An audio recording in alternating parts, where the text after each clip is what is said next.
Have you ever gone to bed feeling completely normal and woken up feeling not quite like yourself? Maybe a little foggy. Maybe your balance felt slightly off. Maybe you reached for a word and it just wouldn't come. Nothing dramatic. Nothing that sends you rushing to the emergency room. Just a quiet sense that something isn't right. Now imagine that difference wasn't random. Imagine it had nothing to do with what you ate that day, how far you walked, or whether you remembered your medications. Imagine it had to do with how you slept. If you are over 60, there is something you do every single night that may quietly increase your stroke risk while you sleep. No sharp pain, no dramatic warning, just hours of subtle pressure, altered circulation, oxygen shifts, and changes in blood flow while your brain is at its most vulnerable. And here's what makes this so important.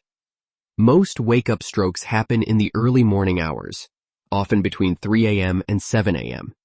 That's when blood pressure naturally rises. That's when circulation patterns shift. That's when the brain is transitioning between deep sleep and lighter sleep. It's also when you are completely unaware. Tonight, we are going to walk through 7 common sleeping positions and nighttime habits that can raise stroke likelihood in older adults, and why the aging brain becomes more sensitive to them. Stay with me until the end, because the final habit is one many seniors rely on for comfort, yet it may be the most overlooked risk of all. Let me tell you more about Mr. Allen. Based on imaging, it likely happened hours earlier, while he was asleep, walked every morning, kept up with his grandkids, blood pressure a little high but controlled, never smoked. His daughter used to say, "Dad does everything right." But one morning, she found him sitting at the kitchen table, staring at his coffee. He was trying to speak, but the words came out tangled. His right hand kept slipping off the mug. When they reviewed his health history, nothing dramatic stood out. No recent infection, no severe dehydration, no sudden trauma. But there were patterns, nighttime patterns. He slept completely flat on his back, ate dinner late, often heavy meals, frequently dozed off in his recliner before moving to bed. And during winter months, he liked pulling the blanket over his head to stay warm. None of those habits seemed dangerous on their own, but combined, night after night, they created subtle stress on his circulation. Let's begin with the first one. Sleeping flat on your back without elevation. For many seniors, sleeping flat feels natural. Maybe you've done it your whole life. It feels straight, proper, supportive for the spine. But after 60, the body is not the same as it was at 30 or 40. Blood vessels gradually stiffen. Veins lose some elasticity. The mechanisms that regulate blood flow become slower and less adaptable. When you lie completely flat, with your head level to your heart, blood returning from the brain must move against gravity without assistance. In younger individuals, that's rarely an issue. The vessels adjust easily. But in older adults, venous drainage can become slightly less efficient. That means blood may linger in the head a bit longer than ideal. Now layer on top of that the early morning blood pressure surge. It's a natural rhythm, your body preparing to wake. Blood pressure rises slightly to help you transition into alertness. If drainage has been slower overnight, that surge may increase pressure within delicate brain vessels. Not dramatically, not painfully, but enough to create stress. Some seniors who sleep flat report morning heaviness in the head, temporary blurred thinking, mild imbalance that improves after sitting upright, a sense of pressure behind the eyes. Sometimes it's nothing serious, but sometimes it reflects suboptimal overnight circulation. A small adjustment, even elevating the head 10 to 20 degrees, can make a difference. Gravity assists blood return. Pressure stabilizes more evenly. The brain rests under less strain. The key is neutral alignment. Not bending your neck forward. Not stacking multiple pillows so your chin drops toward your chest. Just gentle elevation that keeps the airway open and circulation flowing. It's not about comfort alone. It's about protecting fragile vessels that have aged along with you. Now let's talk about stomach sleepers. This position often feels comforting. Some people say it relieves lower back tension. Others say they simply cannot fall asleep any other way. But consider what must happen anatomically. When you lie face down, your neck must rotate sharply to one side, sometimes for 6 to 8 continuous hours. Along your neck run the carotid and vertebral arteries.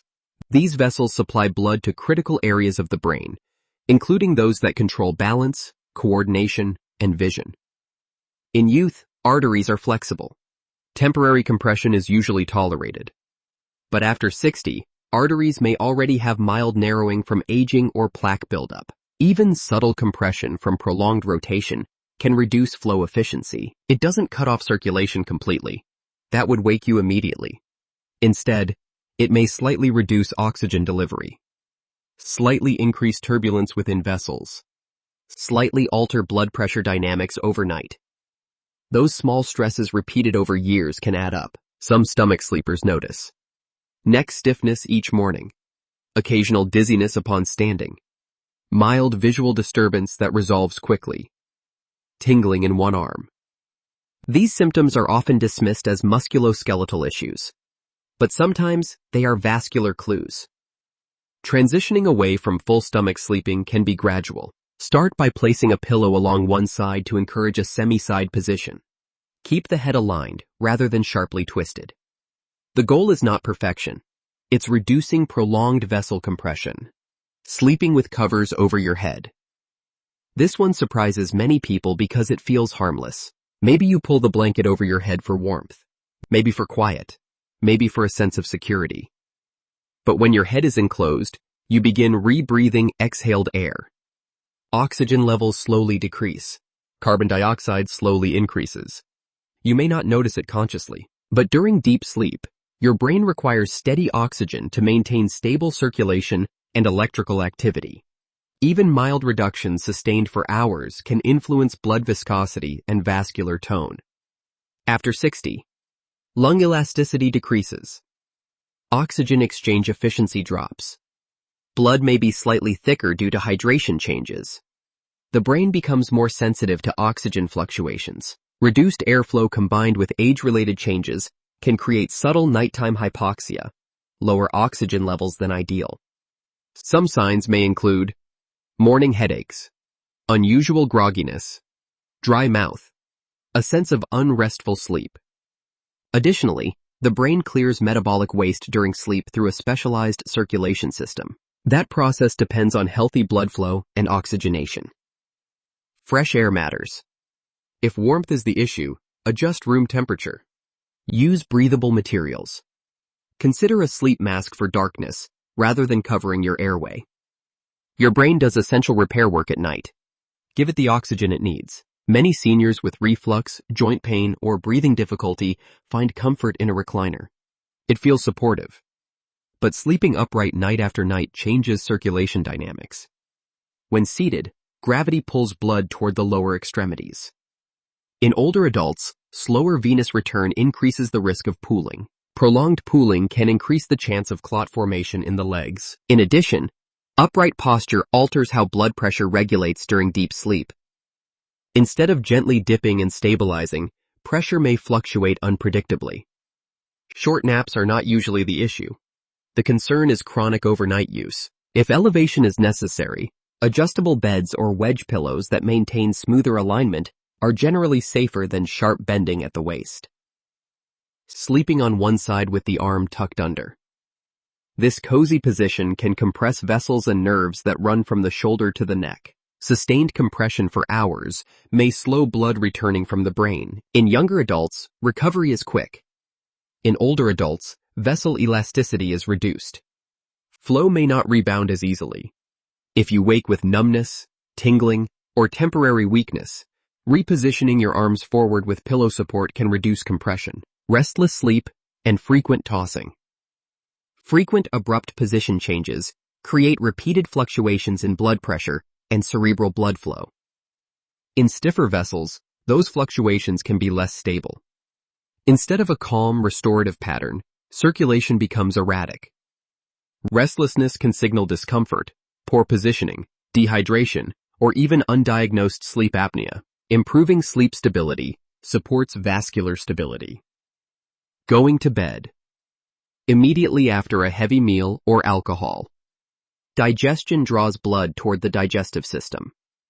Alcohol alters blood pressure regulation and contributes to dehydration. Combined, these factors can create unstable circulation during the early morning surge, when stroke risk is already highest. Allowing 2 to 3 hours between heavy meals and sleep gives the body time to normalize blood distribution. Moderating alcohol and staying hydrated protects overnight stability. Now let's talk about what supports safer sleep. Side sleeping with neutral alignment often supports breathing and circulation. A pillow between the knees helps align the hips. Gentle head elevation, when on your back, can improve venous return. Some benefit from a slight elevation of both upper body and legs, a position that reduces pressure while promoting balanced circulation. There is no single perfect posture. The safest sleep position keeps head, neck, and spine aligned, allows steady breathing, avoids vessel compression, supports smooth blood flow. Remember Mr. Allen? After his recovery, he made gradual adjustments, elevated his head slightly, stopped covering his head, finished dinner earlier, transitioned from recliner sleeping to a supportive bed setup. 6 months later, his mornings were clearer. His daughter noticed he seemed sharper. This is not about fear. It is about awareness. After 60, vessels stiffen. Circulation slows. The brain becomes less forgiving of pressure and oxygen shifts, but small changes matter. Tonight, choose one adjustment. Protecting your sleep helps protect your brain, your independence, and your quality of life. Which habit stood out to you the most? With that said, thanks for watching, and until next time.